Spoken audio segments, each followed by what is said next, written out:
دې کې د توبې قوانین ذکر دي چې کو د چا نه ګناه وشوله یا د وړه ګناه وشوله یا د لویه ګناه وشوله یې غلا وکړله یې په چا باندې تهمت کړله هره ګناه چې وکړله خو په کار د دا دي چې دې توبه وباسي او چې توبه وباسي نو دې به الله پاک بخونکی او مهربان عمومي یعنی الله پاک به دې توبه قبول کړي نو توبه قوانین په کې نو توبه خو دې ته نشي ویلې چې استغفر الله په جبه باندې دا د توبې الفاظ دي د توبې حقيقي معنی دا نه ده بلکې توبه دې ته ویل شي چې درې خبرې کوي نو باندې چې کوم ګناه کې اخته دي او کوم ګناهونه یې کړي دي په هغه ګناه باندې پیمانه شي د ځنه یو شرط ورلدا دویم شرط ورلدا دي چې په کوم ګناه کې اخته دي په موجوده زمانہ کې چې کوم دي فورن کړی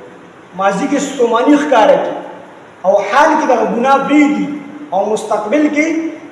د ګناه د نه کول نیت درې خبرې شو ماضی کې په ماضی باندې ستومانی شي چې کوم ګناهونه کړی دویم چې په کوم ګناه کې په حال کې اخته دي لغې نه فورا لاس اوچت کی دا نه کو په نور ستومانه شو د دې نه چې کوم لاس کوي چې دا ګناه دریم په آینده زمانہ کې پوخ نیت کول چې زه به دا ګناه هیڅ چره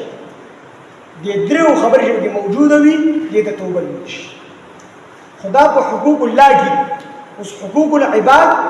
دا چې حق والدي چې دا چا نه غلا کړی دا نه تاسو په توبه نه معاف کیږي دا حق په صاحب حق ته واپس کړي یا به دا حق په صاحب حق باندې معاف کړي دا چې نه غلا کړی دا نو لا شغه ته چې ما ته معافي وکړه یا ورمه هو دا حق وسو ولا ورک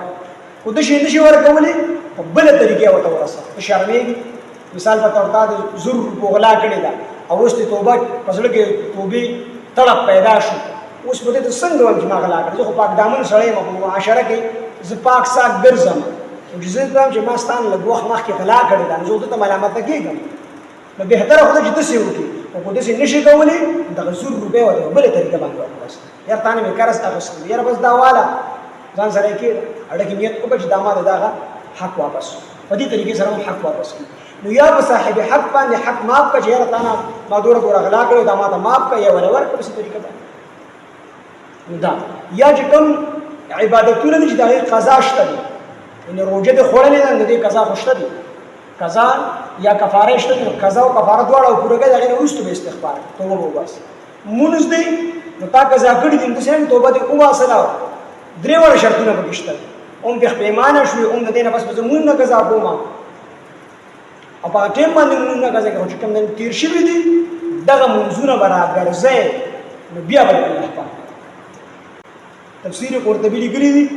څوک دا آیات ومن يعمل سوءا او يظلم نفسه ثم يستغفر الله يجد الله غفورا رحيما دا آیات کوي او دویم د سوره نساء بل آیات ولو انهم اذ ظلموا جاءوك فاستغفروا الله واستغفر لهم الرسول لوجدوا الله توابا رحيما دا دواړه آیاتونه یو کس کوي او دا غینه پس دې د الله نه بخنه وغواړي نو الله پاک د بخنه کوي او الله پاک د توبه کوي دا دوه آیاتونه تفسیر قرطبی